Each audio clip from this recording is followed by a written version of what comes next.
नमस्कार दोस्तों, आप लोग का हमारे चैनल किताब सुनने में बहुत बहुत स्वागत है।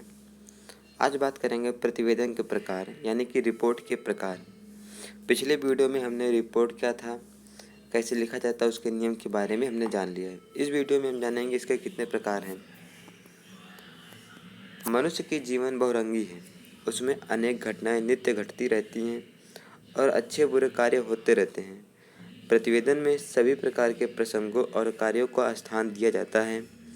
सरकारी या गैर सरकारी कर्मचारी समय समय पर किसी कार्य या घटना का प्रतिवेदन अपने से बड़े अफसर को देते हैं। समाचार पत्रों के संवाददाता भी प्रधान संपादक को प्रतिवेदन लिखकर भेजते हैं। स्कूल के प्रधानाध्यापक भी शिक्षा पदाधिकारियों को अपने स्कूल के संबंध में प्रतिवेदन लिखकर भेजते हैं। गांव का मुखिया भी अपने गांव का प्रतिवेदन सरकार को लिखकर भेजता है। किसी संस्था का मंत्री भी उसका वार्षिक या अर्धवार्षिक प्रतिवेदन सभा में सुनाता है। इस प्रकार स्पष्ट है कि सामाजिक और गैर और सरकारी जीवन में प्रतिवेदन का महत्व और मूल्य दिन दिन बढ़ता जा रहा है। प्रतिवेदन तीन प्रकार के होते हैं। रिपोर्ट तीन प्रकार के होते हैं। पहला व्यक्तिगत रिपोर्ट, दूसरा है हमारा संगठनात्मक रिपोर्टिंग, तीसरा है विवरणात्मक प्रतिवेदन या रिपोर्ट। पहला बात करेंगे हम व्यक्तिगत प्रतिवेदन के बारे में। इस प्रकार के प्रतिवेदन में व्यक्ति अपने जीवन के किसी संबंध में अथवा विद्यार्थी जीवन पर प्रतिवेदन लिख सकता है। इसमें व्यक्तिगत बातों का उल्लेख अधिक रहता है। यह प्रतिवेदन कभी कभी डायरी का भी रूप ले लेता है। यह प्रतिवेदन का आदर्श रूप नहीं है। उदाहरण पर 20/10/2021 ये दिनांक हो गया।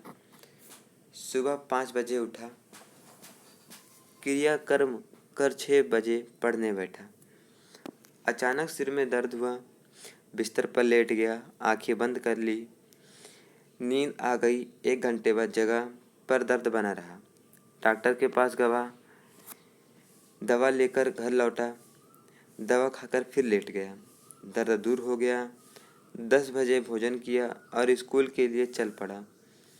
12 बजे दोपहर में सिर दर्द हुआ, छुट्टी लेकर घर लौट आया और सारा दिन इसी प्रकार कटा। ये रहा हमारा व्यक्तिगत प्रतिवेदन। अब दूसरा है संगठनात्मक प्रतिवेदन। इस प्रकार के प्रतिवेदन में किसी संस्था, सभा, बैठक इत्यादि का विवरण दिया जाता है।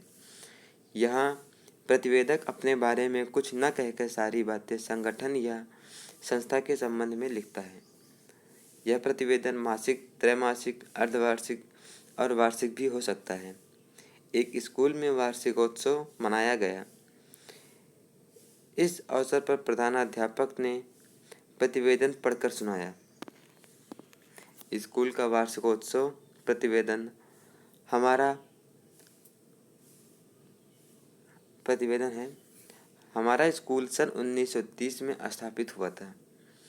इस नगर में यह पिछले 62 वर्षों से शिक्षा का प्रचार करता रहा है। आरंभ में जहाँ 5 शिक्षक और 50 छात्र थे, वहाँ आज शिक्षकों की संख्या 30 है और छात्रों की संख्या 700 तक पहुँच गई है। यहाँ कला, वाणिज्य और विज्ञान की शिक्षा दी जाती है। शिक्षकों को समय पर वेतन मिलता है। ये सभी बड़ी निष्ठा से काम करते हैं। स्कूल में सह शिक्षा की भी व्यवस्था की गई है। छात्र इसके महत्व से घरेलू उद्योग धंधों में रुचि ले रहे हैं। इस वर्ष प्रवेशिका परीक्षा में 30 छात्र प्रथम श्रेणी में, 12 द्वितीय श्रेणी में और 3 तृतीय श्रेणी में उत्तीर्ण हुए हैं। इस विवरण से स्पष्ट है कि यह स्कूल हर शिक्षा में विकास कर रहा है। शिक्षा विभाग के निरीक्षक ने भी इसकी सराहना की है। दिनांक 20/12/2021 विजय कुमार सिंह, प्रधानाध्यापक, शिव हरिदास हाई स्कूल। दोस्तों, ये इसका उदाहरण था। अब तीसरे पे आते हैं विवरणात्मक प्रतिवेदन। इस प्रकार के प्रतिवेदन में किसी मेले, यात्रा, पिकनिक, सभा, रैली इत्यादि का विवरण तैयार किया जाता है। प्रतिवेदक को यहाँ बड़ी ईमानदारी से विषय का यथार्थ विवरण देना पड़ता है। इस प्रकार के प्रतिवेदन का एक उदाहरण इस प्रकार है। मेला। भारत का सबसे बड़ा मेला सोनपुर में हर साल लगता है। इसे हरिहर क्षेत्र का मेला कहते हैं। यह कार्तिक की पूर्णिमा के 2-3 दिन पहले से 15-20 दिन तक गंडक और गंगा के संगम पर लगता है। पूर्णिमा के दिन यात्रियों की भारी भीड़ हरिनाथ के दर्शन के लिए होती है। इस वर्ष भी मंदिर के सामने दर्शनार्थियों की एक लंबी कतार थी। भीड़ इतनी अधिक थी कि एक लड़का कुचलकर मर गया। फिर भी भीड़ अपनी जगह से हटी नहीं। हरिहर नाथ के दर्शन कर लोग सजी संजाई दुकानों की ओर बढ़े। उनकी सजावट मनमोहक थी। देश भर के व्यापारी आए थे। आसपास के मकानों का किराया अधिक था। अलग अलग स्थानों पर दुकानें लगाई गई थीं।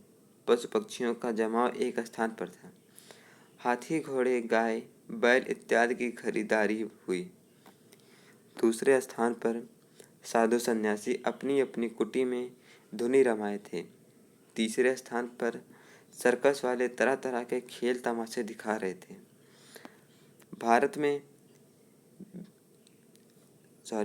रात में बिजली की रोशनी में सारा मेला जगमगा रहा था।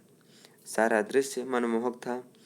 पूर्णिमा के दूसरे दिन मैं घर लौट आया। दिनांक 20/11/2021। सुरेश वर्मा।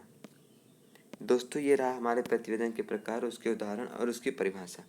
अगर वीडियो आपको अच्छी लगे तो चैनल को सब्सक्राइब, वीडियो को लाइक जरूर करिए और कमेंट बताइए अगर आपको कोई समस्या हो या आपको किस टॉपिक के ऊपर नेक्स्ट वीडियो चाहिए। धन्यवाद दोस्तों।